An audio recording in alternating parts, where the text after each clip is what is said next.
Hi guys and welcome. As I'm sure you've already seen, there's a new edition of Horus Heresy pinned to release later on this year, with the reveals of the starter box already very commonplace across the internet. Over the course of this video, we'll be looking to discuss the general Horus Heresy hobby for gamers looking to move into a new system, or perhaps people returning after a hobby hiatus. This, for some people, could be a completely new setting, or for others, a return to familiarity. I won't be offering that much of a commentary with regards to the Saturnine box and the previews where possible, although some things will be applicable to some of the information and advice I'll be giving over the course of this video. The new box itself already seems to be a bit of a diverse topic with a lot of opinions already available for your consideration, easily found across YouTube and other social media. I will reference things where it is relevant to the perspective of this video, but for the most part, I'll be looking to keep my own kind of opinions with regards to the new box and some of the previewed rules and things to myself as to not muddy the waters going forwards. So about myself, I've been in the hobby since just before the Chaos 3.5 40k Codex came out.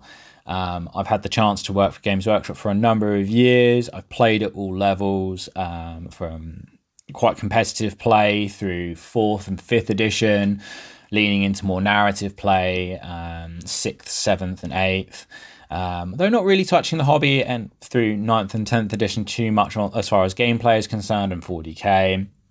Really found that my enjoyment of converting and painting got to be a lot more expressive as I found Horus Heresy as book 4 of the infamous Black Book series released, and that really kind of pulled me into the heresy sphere. And that has really been where the focus of kind of my hobby has been since that point. Although, as mentioned, I did dabble in and out of other systems over the course of the time. So it's not heresy or nothing, but it is definitely where the bulk of my time in the hobby has been spent. So when you're coming into Horus Heresy, if you're coming from another mainline Games Workshop system like 40k or Age of Sigmar, there are some differences, especially if you've got into kind of the hobby within the last couple of years. Some of those differences can be a little bit jarring. The first thing really is actually the game size and scale of Heresy. Most games in other Games Workshop supported systems, a large or average game is considered to be 2,000 points, whereas 2,000 points in Heresy, going off the previous editions, is kind of a smaller size game.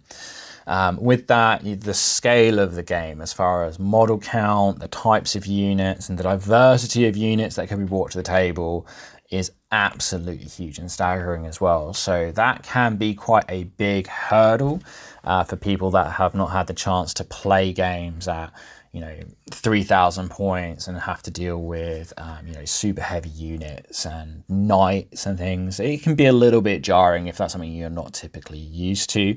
When I talk about the scale of the game as well, I want to take a moment to talk about actually the scale of the rules. Heresy 2 in particular, the rules were a little bit all over the place. Now I'm hoping Heresy 3 will have learnt from their mistakes and we won't need to delve into 2 or 3 different books to be able to access the rules, with the rules not being laid out in an overly logical manner. That is one of my gripes with Heresy 2. I remain hopeful that Heresy 3 will have a much more consolidated way of accessing the rules. The 10th edition 40k main rulebook sets out a pretty good template for kind of how to be able to find and access rules, so I'm hoping they're going to follow that, but we shall see. But there are a lot of rules within Heresy, and from what we've seen so far, with the addition of new mental stats, those rules are probably going to get a little bit denser. So when we're talking about the scale of Heresy, it's not just the model count and the game size. There are a lot more rules, a lot more moving parts, and that can be jarring for newer players or people looking to move into the setting. Just something to consider. It's probably going to take a little bit more time to kind of get to grips with the game and feel like you're at the same level as you are with regards to the understanding of rules when playing 40k or Age of Sigmar, just through the nature of the game and the setting. Within Heresy as well, we still have a lot of reliance on resin kits, providing upgrade frames, whether it be Legion specific heads and shoulder pads, a lot of the new unique consoles and Praetor characters for the different legions have all been coming out in resin still. So if you've not had the chance to work with resin before coming into Heresy, thankfully it's not all resin, so you still get that familiarity of the plastics, and the the Heresy plastics are fantastic. But to get that little bit of extra flavor, you will need to take some time to perhaps speak to someone or follow a guide on how to work with resins if it's your first time. It's not the most difficult process, but again, just something that can be a little bit of a barrier when it comes to kind of transitioning into the system or jumping into it for the first time. One of the other big things with regards to Heresy is actually, I'm going to mention, is the community. The global community within the Horus Heresy sphere is absolutely fantastic. Very, very passionate. There doesn't seem to be as much of the sort of negativity and kind of shit talking and putting people down that you see in the more competitive gaming spheres. Heresy, for the most part, is a very, very narrative game, and people that get drawn into the setting really do get invested in that setting. So with that comes a huge amount of individuals who, love the miniatures, the design processes that the studio have gone through to start bringing things to life, to people that that have read the novel series back to front and get absolutely lost in the lore. People producing kind of fan art and things like that as well that you can draw inspiration from, as well as absolutely fantastic groups on like Facebook and various different subreddits and things that are kind of faction specific, and a really good way of finding people within the setting of the Horus Heresy who sort of love the niche that you're going down as much as you do. So that can be a little bit more jarring. I have found that from my time as a gamer, whenever I've had to delve into one of the Heresy groups, the information and support has always been a lot more productive, and just the general tone of conversations and things as well, for the most part, seem to be almost a bit more uplifting when it comes to overcoming hurdles and stuff like that. So having had kind of a brief conversation oversight with regards to kind of the differences in the setting, the real question is kind of where would I start? And I think one of the best starting points for any game system is getting inspired. And when it comes to the setting of 30k, it's not hard to get inspired if you're looking to delve into it. From all the factions that are available, be it one of the 18 Marine Legions, be it Black Shields, be it specific campaigns that you love the book from, to actually just taking the time to browse through the web store and have a look at things you'd like to paint, to social media searching. Instagram is absolutely wonderful if you're looking for inspiration for something that you'd like to try and replicate, or ways people have gone about painting things in the past, to all the different novels, which again you can really delve down into and read kind of specifically arcs that you find interesting, or about the faction that you're looking to explore. Obviously, some of the factions have a little bit more coverage than others. Doesn't mean to say that the quality of the media around those different factions is any less, though. And then continuing on from that, for like kind of that visual inspiration, you've got the Visions of Heresy books. There's the mobile game based around cards, which got a load of really cool art, and a lot of the art gets updated to be in keeping with kind of the newer design styles and kind of releases that are coming out, so you can see things in like alternate color schemes and stuff. It's actually quite a useful little Google when exploring a new project. And yeah, I think that finally the best sort of inspiration you can really find is having a look at what other people have done. What are the easy conversions people have been doing to bring some flavor into their legions, how people are going about painting them, um, and your inspiration doesn't even need to be locked to just the different legions and factions, but even like different types of playing the game. It's already been confirmed that Zone Mortalis is going to be within the next Heresy setting, having been mentioned in one of the articles. So you can really draw your inspiration from wanting to play smaller games, maybe you're a little bit more time pressed, and Zone Mortalis is perfect for that.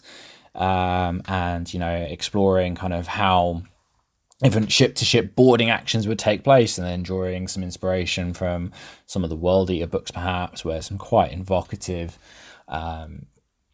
sort of units mentioned and descriptions, or looking to recreate a small force from Istvan, for example, and playing sort of those smaller 1,500 point, 2,000 point games. Heresy is a really, really easy setting to kind of find your feet in when it comes to developing a vision. Well, it has been for me anyway. So once you start to get in that vision, the modelling and painting side of Heresy, for me, again, really big part of what makes the setting so enjoyable, though it does have some hurdles as well. I'll be honest, I think Heresy is one of the most visually striking games, from iconic colours to what is actually typically a darker setting with regards to the tone that a lot of people choose to paint in when they're putting together their 40k armies and forces and projects. Typically you do see a little bit more use of like weathering pigments or a little bit of battle damage, and a lot of the art even sort of leans a little bit more into that slightly grittier undertone, which combined with kind of the bolder colours of the legions, typically speaking, does make for quite a unique thing to look at and a really interesting thing to explore as far as painting is concerned. So where I'd get started would be a test mini. And I think anyone would give you the advice, stepping into a new system, test mini is always a great way of getting started. Do I enjoy painting the shapes? Are these colours things I'm happy working with? And starting to figure out that learning process. I'll be really honest, one of the best test minis you can get hold of is usually the free Primaris Marine that you can get at most Games Workshops. Yes, it's not a Heresy Marine, but it's going to give you a lot of the same sort of shapes and textures that you'll be working with within the Heresy. It's a slightly larger scale, so it helps you kind of identify kind of if you need to smooth something out, if your color transitions aren't working as well. Primaris Marines might not be good for much, in my opinion, but they are good for test minis. So I definitely start there. And then when it comes to actually starting the project, I'm happy with your palette. The advice I'd actually give to a lot of people would be paint a hero first. I know a lot of people sort of say that, you should get your line worked out and then you can scale up. I would actually argue the other way. I'd start with a hero. There's more elements there, from gold trim to power weapon effects to interesting basing choices, cloaks, grenades, slightly more exotic weapons, and actually having a larger base typically on a hero miniature as well gives you a bit more space to work your basing out on. But by starting with the hero miniature, it will start showing you things that are working well for you, things that are working against you, and some of the choices you've made in your test model. And if you happen to change the methodology, it's still a hero. If the gold's a little bit brighter on this model but not the rest, it's probably not going to be the end of the world. As you're going through that process, one of the things that I preach to anyone that I've had the chance to work with when it comes to painting is take notes. Take notes on everything you're doing and as it's going along. Being able to quickly and easily reference things and replicate the process is absolutely invaluable, especially when it comes to sort of the numbers of bodies you're working with in a typical Heresy project. The other big one that I think is just such a good little hack, and they're becoming more commonplace now, and people seem to be a lot more confident working with them, and the products around working with them and getting good results are so much more accessible, is transfers. When you've got 30 tactical marines on the table, having some transfers just to add points of interest, squad markings, and things like that not only can help you in your game, but also a really good way of just adding a little bit of interest into another line body. Micro souls and micro sets, super easy to work with. There's loads and loads of great guides out there in kind of how to work with them, and especially if you're going into one of the Marine Legions, an absolute essential to start working with and to make use of as you're kind of building your force up and getting ready to start going to events and things. It adds so much character, but also just adds that little bit more detail that perhaps you don't normally see when playing sort of your normal games of Sigmar and 40k. And it's those little things that really do make Heresy such an enjoyable game to play, because you know the effort everyone's gone through to get squad markings onto their units and things like that, and just kind of create this great visual experience whilst you're playing these games. What I'd also say is separate your project paints and materials in a way of being able to keep it consistent. I have a little basket of paints for each project. So I know that if I'm working through, let's say, my White Scars projects, for example, I can go to the basket of paints that's got my White Scars paints in it, and I see that one of the colours is running low.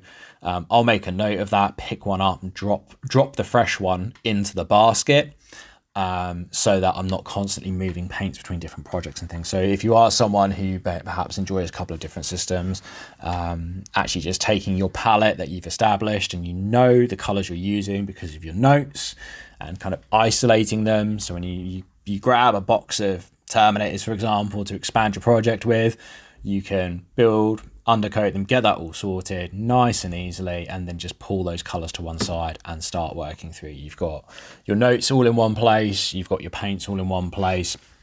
Keeping that together, again, just helps streamline that process. No one wants to be rummaging around for the paint that they can't find or ran out on another project and you've forgotten about. So keeping those things isolated, I find, is a really helpful way of being able to push through those projects, being able to consistently kind of get the repetition down.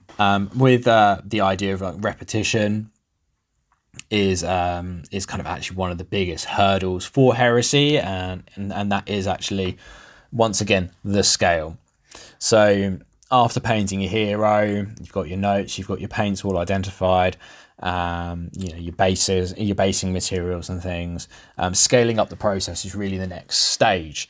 How does that scale onto a squad of 10? So for some people that's going to be batch painting. For some other people it's going to be doing one model all the way through to completion and then the next one, and seeing that squad come together that way. If you've never had to paint on a larger scale before, there is going to be some trial and error. I would suggest looking at breaking the unit of 10 into groups of 3, and then like your sergeant. So typically within a tactical squad, you've got like a sergeant, a vexilla, a couple of different scanners. Like you can quite happily have a marine with a point of interest, a couple of dudes, and then do that as a batch of 3, and then do that 3 times over. Reward yourself with the sergeant with some cool equipment at the end as a nice way of kind of breaking things up. The other thing when you're talking about like the scale, though, when it comes to painting, is actually like the scale of conversion work as well. For example, let's say you're playing World Eaters, how easily can I get the hand swap sorted out to get chain axes onto things?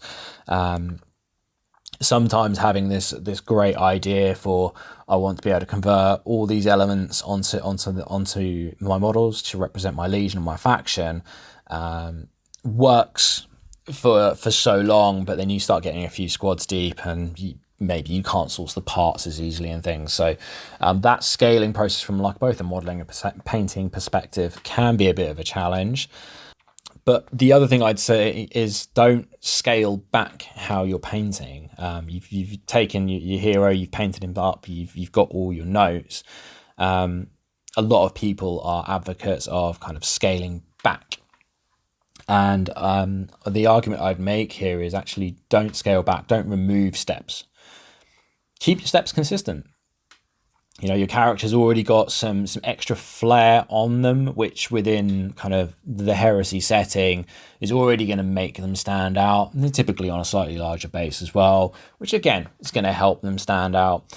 But by removing steps for your line infantry, I don't put that wash on, I won't worry with that highlight.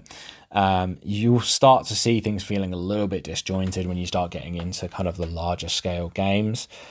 And ultimately, every time you go through a process, you're learning. The more time that brushes in your hand doing a specific task or process, you're going to be learning like kind of with that task. You're going to get faster at it as well over time. Something that a lot of people kind of don't think about is actually kind of like the muscle memory when it comes to it. If you've been painting power armor Marines for a long time, you know, there are some people that can edge highlight power armor with their eyes closed, and it's very impressive to watch. And it's just because they've got very familiar with the various different shapes and things like that. So don't scale your painting process back, guys. Like use every model as an excuse to, keep striving for that consistency. Because once you start seeing that consistency past just like 10 guys in a squad and it's, 3 squads and a tank, like the impact that has is awesome. So I'd actually say sort of actually use the scale and sort of scope of the size of the armies as a way to encourage yourself to become a little bit more proficient or a little bit faster with various different painting techniques that you'll be using to get through your own project. And as we start talking kind of about that, is you've got, let's break this back down. You know, you've painted a test model, you've done your hero, you've got your first tactical squad sorted. I'd then recommend trying a slightly larger scale model, whether that's a Rhino, a Dreadnought, something like that. Because as you scale up, your notes might actually need to have extra steps worked in to make sure that the tone of that larger scale model is in keeping with what you've already been able to achieve with your infantry. And again, you can go back into your notes and just make adaptations in your notes with regards to maybe having to repeat a wash or putting in a highlight, like one more highlight than you would do normally, just to help the color transition smooth out for vehicles or larger scale models. Again, put it in your notes. It's always going to be there, and if you never go back to painting a Rhino again because you hate painting large flat armor, then there's no harm in having it written down in case that changes down the line. And really, after that, reward yourself with a cool unit from your legion or from your faction. Let's continue to use World as an example. You've painted your Praetor, you've got 10 Marines knocked out, you've got a Dreadnought. Reward yourself with a Terminator unit, the Legion specific Terminators, or a Land Raider to ferry your murder boys about in. Again, just finding ways to break up what can feel like quite a monotonous thing at points is a massive win when it comes to kind of like the modeling and painting side of the Horus Heresy.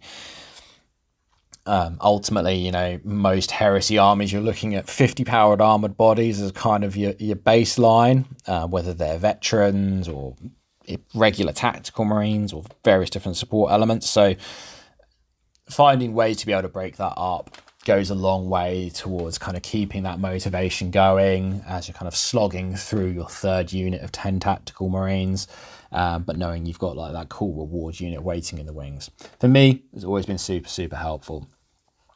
when it actually comes to like the modelling side of kind of Horus Heresy, we're sort of spoiled and we're not. And I'm going to kind of pretense this by saying like losing the firstborn Marine kits from the 40k line has meant that sourcing certain things can be a little bit more challenging if you are looking to achieve certain looks or you want certain equipment. Primaris hands, for example, don't port straight across. They are just a little bit too big for your regular power armor, and they can look a little bit goofy, much like the 3rd edition Grey Knights, for example, with the oversized heads and hands.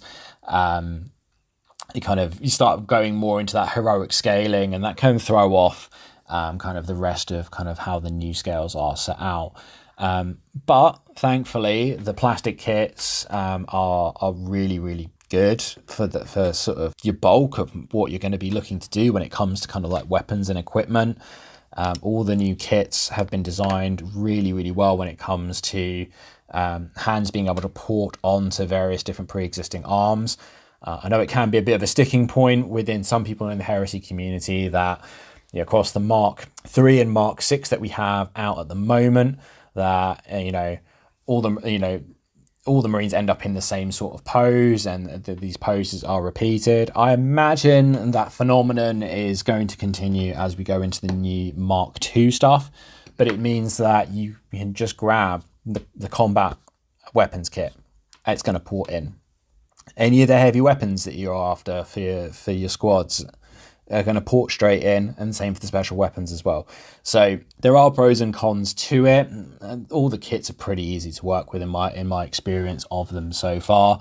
But the poses can repeat themselves. It's something that I think is worth the trade-off for just being able to go straight to an upgrade frame and being able to slap 5 las cannons on 5 bodies and have my heavy weapons team.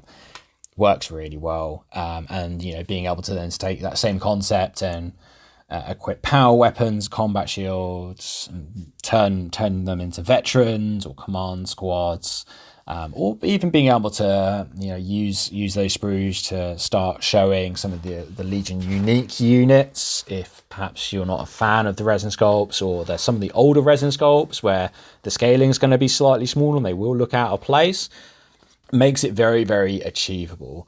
Yeah, like from a modelling perspective, the loss of the firstborn in 40k and the diversity those kits presented does hurt a little bit, but when it actually comes to being able to build out the core of the army really, really easily, the new upgrade frames I think work really well. And thankfully there's enough kind of resin parts out there and good resin upgrade kits that you can start converting across the army and adding other bits of flair in with fairly minimal work. Although I've no affiliation with Egghead miniatures outside of spending way too much money with them when it comes to planning projects and characters and stuff. There are great websites. Egghead Miniatures is definitely one I will recommend if you're in the UK for getting kind of the resin specific bits broken down, whether it's certain shoulder pads or just a unique head you're after. So you do still have access to those bit sites, and I say there are some specialist sites like the one mentioned that makes converting a little bit easier. Again, most of the time when using them, it's resin parts that are coming, so getting familiar with working with resin, again, just a bit of a must when it comes to kind of Heresy, when it comes to the modelling, painting, and kind of bringing the vision of the Heresy to life in your style. So getting into like building an army and like where to start to play, I think it's more accessible than you'd be led to believe. So just from the get-go and the reveal video, they've stated that if you were to take everything in the box and paint it as one faction, you would have a medium-sized army. Now, in Heresy terms, if we're looking back over the first and second editions, probably equates to about 2,000 points, depending on kind of how you're equipping the units and things like that. There's going to be some variance there, but when we're talking about a medium-sized army in Heresy, you're typically looking at about the 2,000 point mark. However, actually getting into Heresy and starting to play games is as easy as having one HQ and one troops choice pre-established. As I mentioned earlier on, they've already confirmed that Zone Mortalis is still going to be a part of the game system, which is awesome because it's very, very accessible. It doesn't require a huge amount of models to be able to play. And if you happen to have friends who have either picked up the 40k boarding action stuff or enjoy Necromunda, all of that scenery is going to be immediately usable for you to start kind of playing games, rolling dice, and kind of bringing your visions to life. So it is as easy as just an HQ and a troops choice. And if we look at kind of how I talked about kind of scaling paint and kind of breaking up kind of ways to paint and things, by the time you've done an HQ, a troops unit, painted yourself a dreadnought, you're well on the way to being able to play Zone Mortalis with a fairly decent size, a little force. But when it actually comes to like the game of Heresy, as I've said before, it is a very rules dense game, and I don't see the new edition being any different from that. So I'm going to take my time from being a manager in a games workshop to kind of actually talk about kind of like wrapping your head around kind of Heresy, and I'm actually going to use my time in 8th edition. With the introduction of like stratagems and kind of quite a different way of playing, where it did feel at times like there was a little bit of a rules overload for newer people to kind of talk about actually like what's the easiest way of breaking that down into being able to be kind of confident with the core of the game quickly and be able to build on that in a way that makes you feel like you're not being overwhelmed.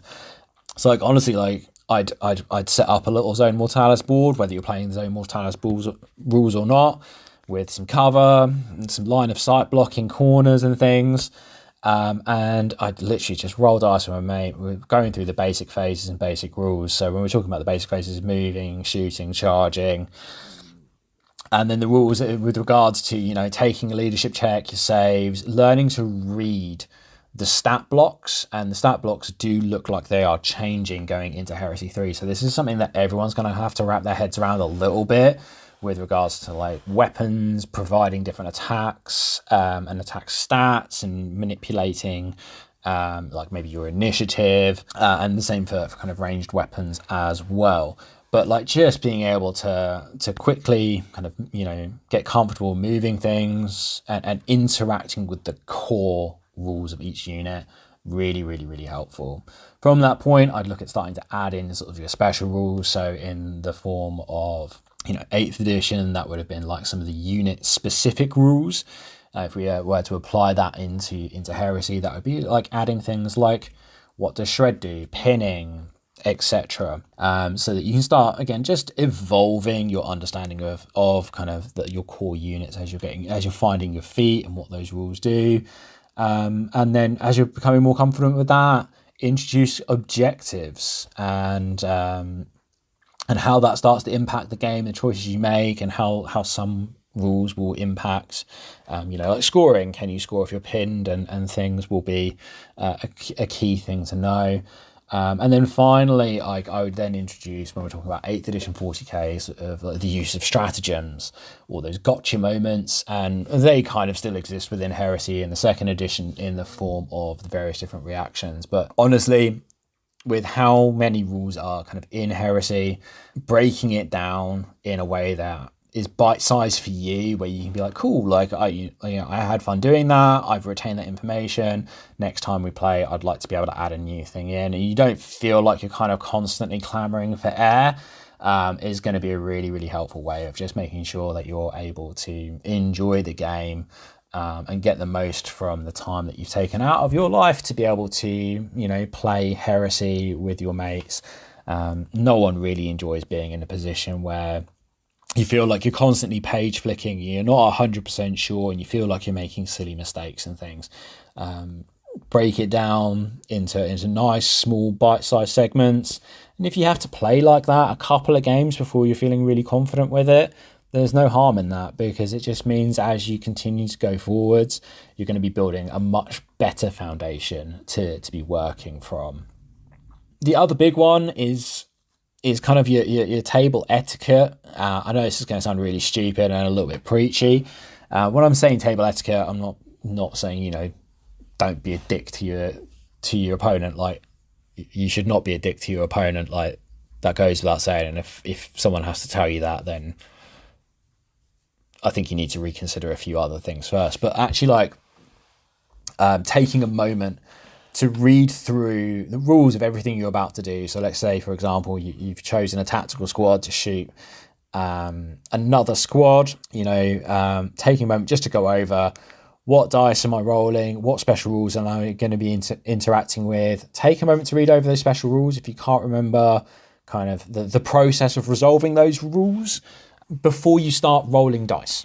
Because once you start rolling dice, everything can start becoming a little bit muddled if you have to stop halfway through the sequences because I forgot that 5+ rolls on at this stage in the sequence does something special. And then you take the time to go away, check it, and there's nothing wrong with checking the rules. But if you take that time to go away, check it, and come back, what were these dice sort of to one side for that side, especially if you end up having a chat with your opponent and things. So actually taking the time to digest the information before you start rolling dice and having to engage with it on both sides of the table can be really, really helpful. And the reason I kind of bring this up is the infamous graviton weapons of Heresy. It just has a very different kind of resolution to standard shooting. Although it's not wildly different, depending on the target, it can take a little bit of time to resolve, with needing to resolve blasts, counting models underneath the templates, which is a really cool part of Heresy. Templates should be in all games. I think they just add so much more. To then, instead of making wound rolls, either having to take strength tests or having to roll on haywire, depending on the target that's being hit, and then leaving the markers behind, and resolving haywire is another step on top, and then taking saves and stuff. So suddenly it like that one weapon can actually be a little bit of a faff to resolve. So I'm going to use that as kind of the example, but actually just taking a bit of time before you start rolling dice. Cool, these are all the things I need to go through. I'm going to have that open for reference because it's a bit of a pain in the ass rule, and I sometimes get tripped up on that.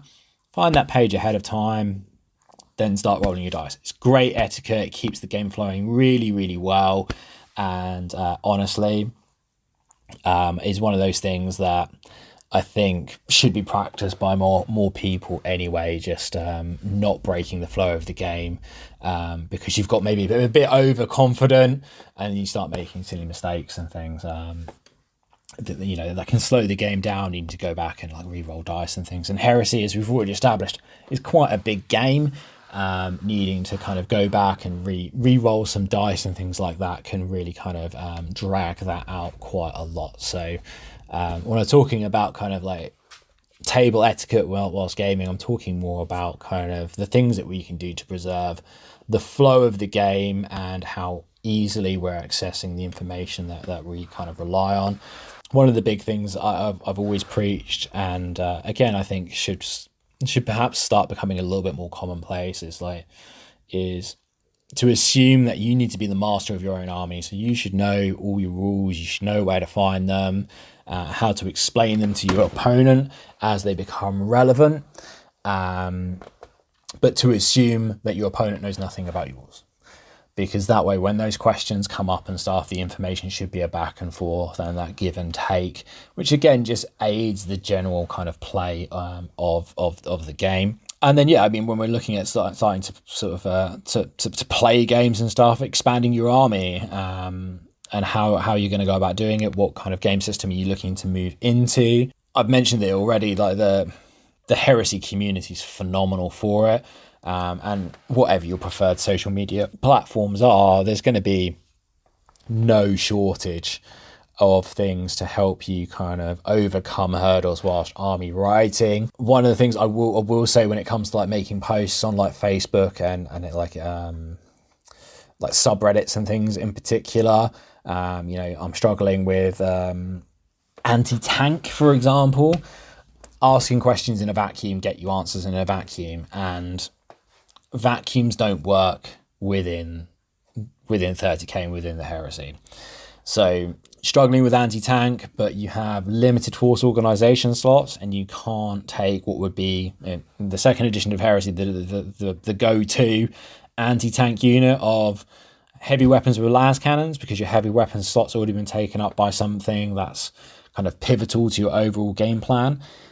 Provide that context, struggling with anti-tank, I can't access these units. I need to look at making use of my fast attack or my elite slots to be able to overcome this problem.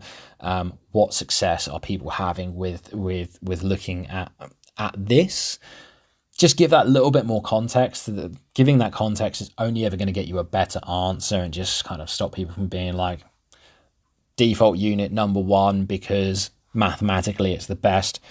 The depth and layers of Heresy don't really allow for it. Like, if you are building a list from the ground up and you want to checkbox off some things before you start adding kind of unique things like the rights of war that might restrict you and kind of sprinkle in some great flavor into the game, then yeah, you could probably just be like, cool, I need an anti-tank unit, a heavy weapons team with las cannons. And that could be your starting point for that, depending on what you're looking to achieve. But when you are looking to kind of expand your armies as you're playing, if you are running into problems with your lists and you turn to the internet for advice, add some context and get better answers as a result. Really can't champion that enough. And one of the other big ones for Heresy would be don't be afraid to fail. Like, it's a very, very complicated game. It has been in all of its iterations. There's a lot more moving parts within Horus Heresy than there are in kind of the other mainline Games Workshop Warhammer games. Getting those parts to mesh how you want them to and work well together is something that takes some time to refine. And unfortunately, by falling over ourselves, that is one of the best ways to learn.